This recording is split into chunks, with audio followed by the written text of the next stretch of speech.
Hi friends, Mallu bro എന്ന നമ്മുടെ ചാനലിലേക്ക് നിങ്ങൾക്ക് ഏവർക്കും സ്വാഗതം. അപ്പോൾ ഇന്നത്തെ സ്പെഷ്യൽ എന്താണെന്ന് വെച്ചാൽ തട്ടിലെ കുട്ടിപ്പൂരി.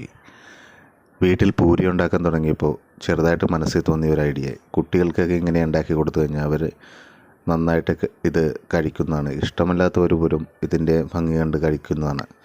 അപ്പോൾ തട്ടിലെ കുട്ടിപ്പൂരി എന്ന് പറയാൻ കാര്യം, പണ്ടത്തെ ഒരു സിനിമയിൽ ലാൽ പറയുന്ന പോലെ തട്ടിലെ കുട്ടി ദോശ എന്നൊക്കെ പറയുന്ന പോലെ തട്ടിലെ കുട്ടിപ്പൂരി എന്ന് നമ്മൾ ഇതിനൊരു പേരിട്ടാണ്.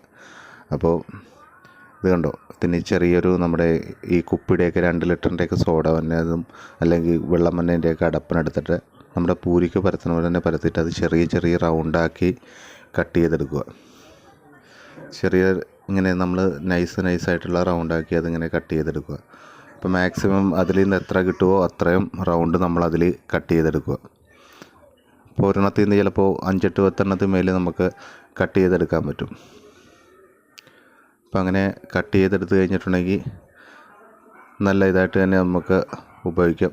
എന്നിട്ട് അധികം വർക്കൊന്നുമില്ല, അതുപോലെ തന്നെ നമുക്ക് എണ്ണയിലിട്ട് പൊരിച്ചെടുത്തിട്ടുണ്ടെങ്കിൽ ചെറിയ നമ്മുടെ തട്ടിലെ കുട്ടിപ്പൂരി റെഡിയാകും. അപ്പോൾ എല്ലാവരും ഇതുപോലെ വീട്ടിൽ ചെയ്ത് നോക്കും കേട്ടോ. അപ്പോൾ പിള്ളേർക്കൊക്കെ പൂരി ഇഷ്ടമില്ലാത്തവരും അതുപോലെ തന്നെ ഭക്ഷണം കഴിക്കാൻ താല്പര്യമില്ലാത്ത കുട്ടികൾക്കൊക്കെ ഇതുപോലെ നമ്മൾ ചെറിയ സ്നാക്സൊക്കെ വൈകുന്നേരങ്ങളിൽ റെഡിയാക്കി കൊടുക്കാൻ പറ്റിയൊരു ഐഡിയ ആണിത്. ഇന്ന് ചെയ്ത് നോക്കുക. അപ്പോൾ നിങ്ങൾക്ക് കണ്ടു കഴിഞ്ഞാൽ നിങ്ങൾക്കിത് ഇഷ്ടമായിട്ടുണ്ടെങ്കിൽ വീഡിയോ ലൈക്ക് ചെയ്യുക. അതുപോലെ തന്നെ നമ്മുടെ ചാനൽ സബ്സ്ക്രൈബ് ചെയ്യാനും അതുപോലെ തന്നെ വീഡിയോ മാക്സിമം ഷെയർ ചെയ്യാനും മറക്കാതിരിക്കുക കേട്ടോ. അപ്പോൾ ഇതുപോലെയുള്ള വീഡിയോ ആയിട്ട് വീണ്ടും വരും വരെ ബൈ.